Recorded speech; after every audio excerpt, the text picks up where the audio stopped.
TorahBox.com pour la diffusion du judaïsme francophone vous retransmet un enseignement du Rav Serge Atia. Bonne écoute et bon limoud.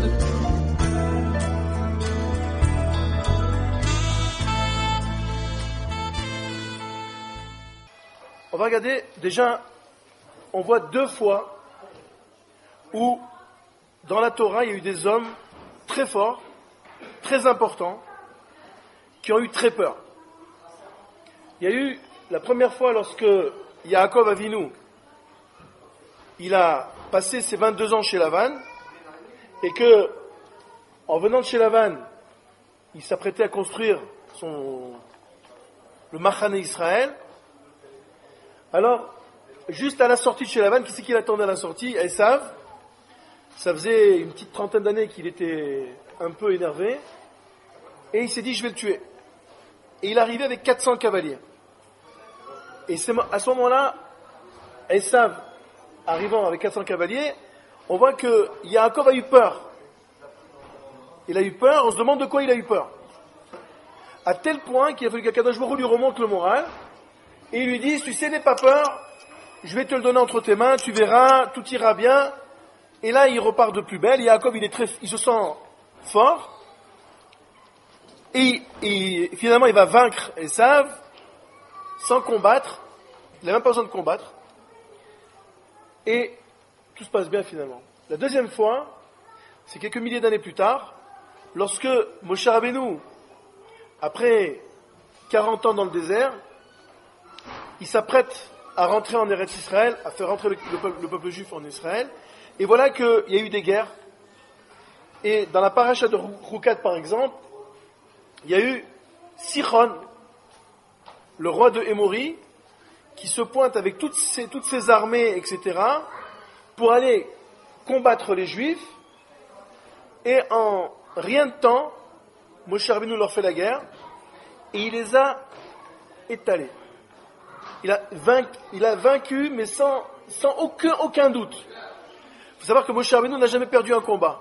Vous le mettez en face de qui que ce soit, il ne perd pas. Et d'ailleurs, on n'a jamais vu un homme de Torah perdre quelque chose. Vous mettez Yaakov contre Esav, Yaakov il gagne. Yitzhak contre Ishmaël, Yitzhak il gagne. Etc. David contre Goliath, David il gagne. Il gagne tout le temps. Alors que personne n'aurait misé sur eux. Et quand on regarde que, à ce moment-là, Moshe Rabbeinu va vaincre Sichon. À peine il a fini de gagner Sichon, voilà que le frère de Sichon qui débarque, Og, le roi de Bashan, c'était une famille de géants.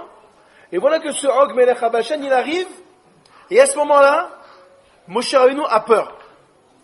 Tellement qu'il a peur, qu'Akadosh Baruch Hu va lui remonter le moral, comme à Esav, comme à Yaakov. Yomer Hashem el Moshe, Atira Oto. N'aie pas peur de lui. Ki beyadecha natati Oto, parce que je vais te le donner entre tes mains. Si Hachem lui dit n'aie pas peur de lui, c'est qu'il avait peur. Depuis quand Moshe a peur de quelque chose? Lui qui a vaincu Pharaon.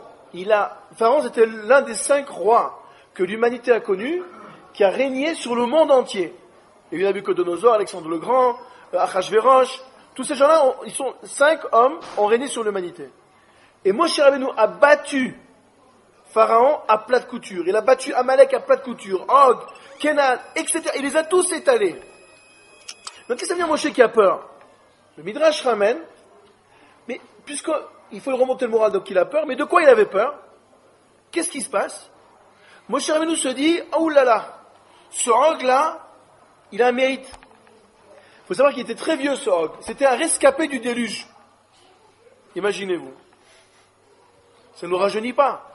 Un rescapé du déluge, et en plus, il avait un mérite que lorsque, à peu près des centaines d'années avant, lorsque Avraham Avinu avec son neveu Lot étaient ensemble, et il y a eu un kidnapping, il y a eu 5 rois qui ont pris en otage, qui ont kidnappé Lot, le neveu d'Avraham Avinu. Et qui c'est qui est allé voir Avraham Avinu pour lui dire, tu sais, je sais qui c'est qui les a pris, je sais qui c'est qui a capturé Lot, et ils sont là-bas, et tu peux aller les chercher, tu peux aller leur faire la guerre. C'était ce Lot. En fait, lui, c'était Og. Vous suivez? Oui. Hein? Alors, c'est ça le truc. Og. C'était Og. Et ce Og-là, en fait, il est venu, pas du tout les Shem Shamaïm, il est venu parce que il a dit, Abraham Avinu va gagner contre les rois et moi je vais récupérer le butin. On va faire équipe.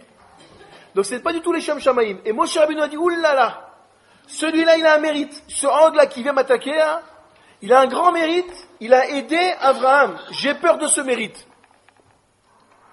De quoi tu as peur?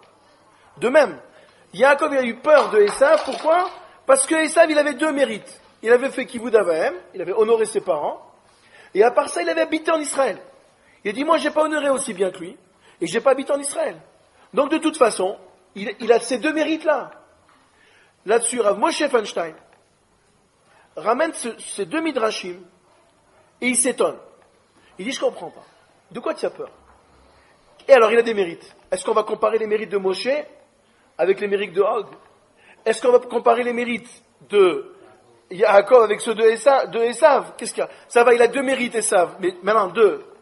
Tu veux savoir combien il a de mérites Yaakov Avinu? Il a étudié jour et nuit pendant 14 ans. Il a vaincu Lavan qui était un rachat. Il ne s'est pas fait avoir dans aucun domaine. Il n'a pas bougé, rien du tout. Même si tu compares les mérites, de quoi tu as peur? Un. Deuxièmement, mais Hachem, il t'a fait une promesse. Je vais te faire gagner. Et les Juifs vont entrer en Eretz Israël. C'est pas Og qui va se pointer et qui va empêcher Dieu de faire entrer les Juifs en Israël quand même. Donc, de quoi il a peur? Et lui, et Yaakov, et Moshe et Yaakov, de quoi tu as peur? Tu as une promesse d'Hachem, un engagement, tu as la parole de Dieu que tu vas t'en sortir. Deuxièmement, même si on compare les mérites, laisse la parole de Dieu. On compare les mérites, tu vas comparer tes mérites avec ceux de Esav. Tu vas comparer Yaakov et Esav. Yaakov et Esav, c'était un rachat, le top des rachats. Og, c'était un super rachat. Et en plus, même le mérite de Og, qui a aidé Abraham, etc., même ce mérite-là, c'est pas un mérite puisqu'il a fait tout ça dans son propre intérêt. Donc, tu comprends pas, c'est pas des petites filles. Abraham, Moshe Rabbeinu et Yaakov Avinu, c'est des gens qui sont des... Moshe Rabbeinu, il est quand même monté au ciel. Il s'est battu contre les anges pour redescendre la Torah.